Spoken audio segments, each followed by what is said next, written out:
Welcome to Inspired Change, a new inspirational and motivational broadcast that strives to empower men in a positive way, designed to educate, empower, and inspire even the busiest individual on the go over that first cup of coffee. Please join me in welcoming Gunter, international psychologist, author, speaker, and producer. Welcome everybody to another episode of Inspired Change. What a difference a week makes. So, in this last week, we've encountered in Australia more COVID cases, and so subsequently we find ourselves in another lockdown. Really great timing. It's school holidays and it's winter, and so it's going to prove to be quite challenging for some people, especially those with children. So my head and heart goes out to you. I hope you can make the most of this period of time and the home doesn't turn into either a battlefield or a zone of boredom.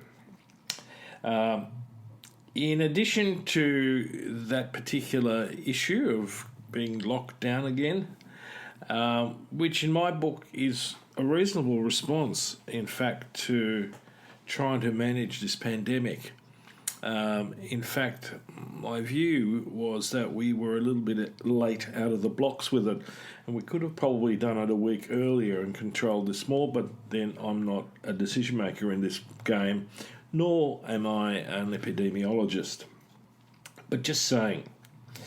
So the other thing that's happened in this week is that I had my first AstraZeneca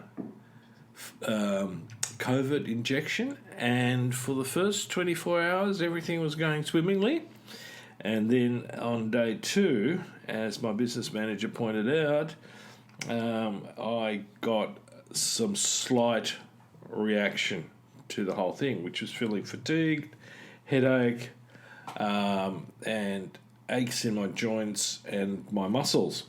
Nothing really serious. And in fact, the best way that I found to treat it was on advice of my wife, who said take 2 Panadol and 2 Nurofen, a non-steroidal anti-inflammatory. And it certainly did the job. So aside from some very minor reactions to the vaccine, I'm all good. And in fact, I'm anticipating getting the second shot and certainly feeling like I'm doing my bit, not just for myself, but for the community as a whole. So in this lockdown, I thought it was quite ironic that I'm getting this vaccination. And I'd like to encourage people to seriously think about doing the same. And I said, it's not just for you, it's for the community as a whole. And no, I don't think Bill Gates is putting any metallic objects into the vaccine or anything like that to turn us into walking magnets. So listen to the scientists, not the conspiracy people. Just saying. So in this period, I've spent a lot of time on my computer and my iPad, because most of my work at the moment is going through a telehealth process. So stay tuned, because I've written an article in tune with the whole notion about benefits and concerns about telehealth, the telehealth process, and that should be coming out relatively soon, and I'll keep you posted when it's actually available. So, what do I want to talk about today? It's a little bit informal. I've been having some technical challenges, i.e. neighbours are renovating and the noise has been quite intrusive. So I've had to wait, and I apologise that this podcast is going to be a wee bit late and not necessarily on its due date. But one of the things I want to do today is actually a little bit of a segue, and I want to talk about a book that I'm currently reading and reviewing, which I'm actually really, really excited about, because it's probably in my evaluation, one of the best books on parenting I've read probably in the last 15 years. It certainly resonates deeply with a lot of my views and how I work, and what I think we need to focus on in the current sort of social climate, especially about raising children and how we raise them. And so what is this book that I'm talking about? Well, you probably, if you've been following my podcast, have heard me talk about a gentleman called Gabor Mate, who is an MD and who has been working, for many years in the field of addictions and family medicine, and speaks very eloquently about attachment and looking at what is actually necessary in terms of healing from trauma and addictions. And so when I saw this book advertised, my immediate reaction was intense interest. Now, the guy who co-authored this book with him is a guy called Gordon Neufeld. He's a psychologist. Both of them are Canadian. And I don't know how I missed this man. I had not heard of him. But subsequently, in looking him up, I have found numerous YouTube videos, and he has a website. So again, the name is Gordon Neufeld. And Gordon Neufeld and Gabor Mate collaborated on this book called Hold On To Your Kids, Why Parents Need to Matter More Than Peers. Now, my wife and we're both in the mental health field and also in, social commentary and philosophy, have had this view that we, in our society, have drifted away from the primacy of the family and have allowed, peer groups to take undue influence. And so, here I was holding a book, that basically spells this out. And not only that, but Gabor and Gordon have put this together in a way which is a fantastic framework. And so not only do I highly recommend this for parents, but I think most clinicians, psychiatrists, psychologists, and doctors should really read this, because it really gets to the crux of the matter, which is what's happened in this process wherein we're seeing so many mental health issues arise, like anxiety, like depression, like suicidality. And again, let me correct myself in that they're not mental health issues, they're actually psychological signs of distress and disorder. Why are they there? Now, as I said, Gabor Mate has been a promoter of understanding attachment for a long time. And he has obviously found sort of like a soulmate in Gordon Neufeld. And, the book follows a very, very neat structure. So, essentially in part one, the first chapter really says why parents matter more than ever. And he then begins to talk about attachment, subverted instincts, and so on. So for all of those of you who are listening, this is certainly where I go. If you don't read anything else this year in regard to raising children, then you need to get this particular book, Hold On To Your Kids, Why Parents Matter More Than Peers. And it's not a difficult read. It's actually very, very nicely narrated, and there is also an audio version of this. So let me just come at it from my angle, and this is where I think it's really important that we again consider the notion of turning points. We've reached a point in time wherein we have the technology to be connected, but are probably socially more disconnected than ever. Okay, so one of the things that I've been looking at working with men is to help men understand that in fact patriarchal ideology has alienated men from meaningful relationships, and this extension of patriarchy, which is called neoliberalism, has made us fall into a socially engineered environment where work is more important than the human being and the human being's relationship with one another. Okay, so in hold on to your kids very early on, they talk about this issue of the attachment village or the lack of it, and again I'll come back to it when I look at most of the issues that we encounter. At some point or another, there is an attachment issue and there is a lack of intimate contact at a human level. And we really need to address this very, very immediately. We need to get on top of this really, really quickly. Patriarchy and neoliberalism tends to,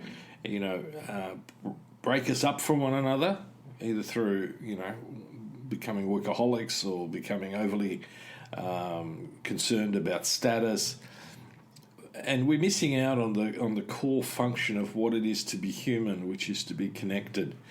Martin Buber, a Hasidic philosopher, talked eloquently about the I-thou connection and its importance in being human, and I keep coming back to this. These are not new notions. I mean, the whole thing with attachment theory and research goes back into the 1930s. So we've known for a long time how important this is. But what amazes me, and this was also brought out in the book, is that how little or how few of us are educated in the importance of attachment theory. And to me, it's almost like, if you're going to do physics, you need to understand quantum. If we're going to be in the human relationship field, we need to understand attachment. Otherwise, we've got a massive gap in the framework that we're trying to work with. And so I address this not only to, psychologists and therapists and counsellors and psychiatrists, but I'm also talking about the importance for teachers. And they make that point too in the book, that teachers need to be educated in the importance of attachment. So just to give you a bit of a flavour for that, one of the things that I find with most of the boys that I work with is I can so predict their academic performance by the relationship that they have with that teacher in that subject. If they've got a really good teacher, those boys will perform really well. So what's the chicken and egg story here? Well, usually the relationship comes first, then the teacher has influence, and then the student responds, not just in terms of the relationship, the emotional side of it, but cognitively. In other words, they do better academically. Now, as a parent, I want to translate that into this sort of context that my relationship, the ability to provide a secure, attached environment for that child is paramount. Ultimately, if it comes to a choice between how well is my child doing academically and how good is my relationship, I'm always going to default to the relationship. Now, I know from a lot of the teenagers that I work with is what they hear often from adults is interpreted in their mind as criticism. So stuff like, how's your homework going? What are the assignments? And so they don't connect on that level because the capacity to trust that this is actually fine, it's not a criticism of character, is missing. And unfortunately, particularly as men, where we're socialised into doing rather than being, so doing is more important than being, a lot of us as dads focus on the tasks of life in a sense without having necessarily the depth of relationship with my son or daughter that allows them to feel secure and safe and validated in their world. and with that, are their fundamental needs of being loved and cared for really being met? Now, some kids are more challenging than others, but the point that I make is if we're really in conflict with one another, the most important thing that I can do in that relationship, that I can bring to the table, is firstly to reflect and take ownership for my part in the problem, and secondly, my part in the solution of the quality of the relationship. So rather than becoming critical or contemptuous in that relationship, and some parents in frustration do go there, I'm going to still maintain a very loving, caring position, but I'm also going to be focusing on assessing how we're actually connecting. What's our attachment with each other like? Is it that both of us are a bit ambivalent about each other at the moment? Or is, in fact, my child anxious around me? And if so, why might that be? Most of us as parents don't really necessarily set out to make our kids anxious around us. But, the lifestyle that we lead, the things that happen in our lives quite often will take us into that space. So I need to work with it. I need to heal that wound. Now, one of the other important things that I want to say about this is that, and Gabor Mate and Gordon Neufeld really point this out very succinctly, which I hadn't to date. I knew it was there, but I hadn't actually articulated it as well as they have, is that most of the teenagers that I work with do not feel safe in their peer group. They gravitate towards them, but in actual reality, they're really anxious around a lot of their peers. This thing about social status, about judgment, is a persistent ghost in the machine.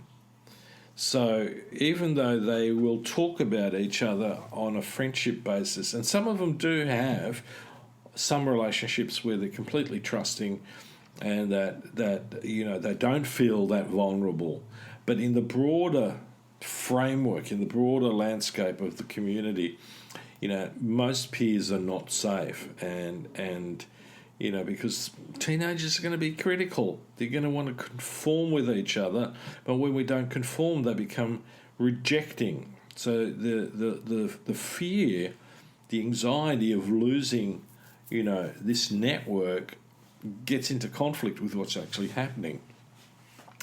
And I think very few of us adults actually spend our time allowing teenagers to get in touch with that and to really sort of start evaluating very clearly what the quality of those relationships are that they're involved in. Now, that's very hard if you haven't got a firm, safe, secure emotional base, which should be the family.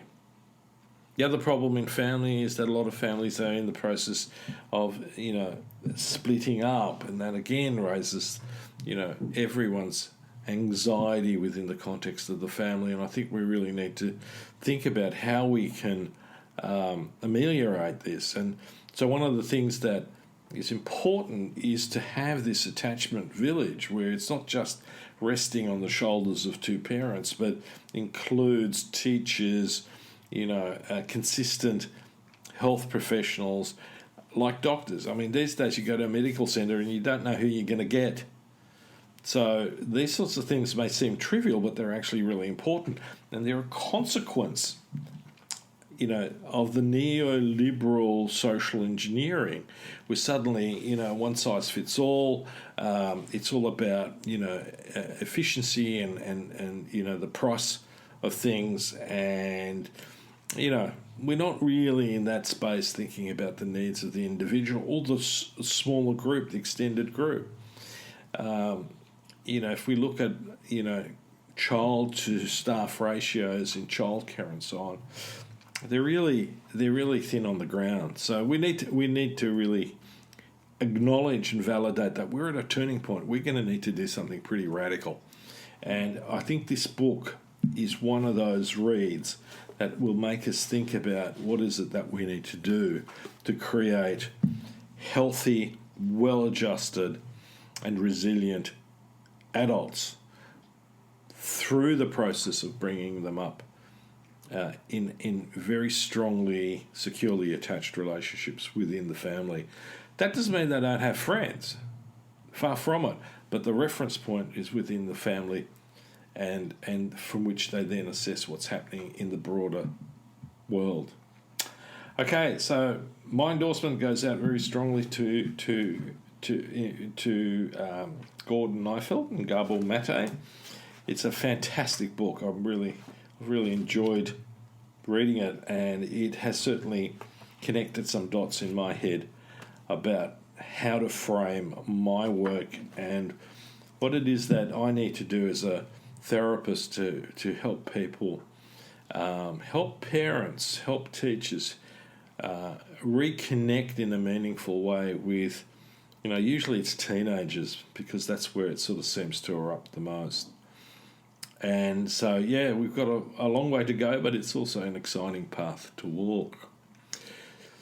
Just my thoughts for this week, and I will be back in tune in the following week, hopefully on time this time. And until then, look for more food for thought and turning points. And then allow yourself the flexibility to change so that you too can be more resilient. Until next time, I'm signing off. Thank you for listening to Inspire Change with Gunter. Gunter Swoboda does individual and group coaching for men looking to grow. For more information on this and the global Making Good Men Great movement, check out goodmengreat.com to get into contact.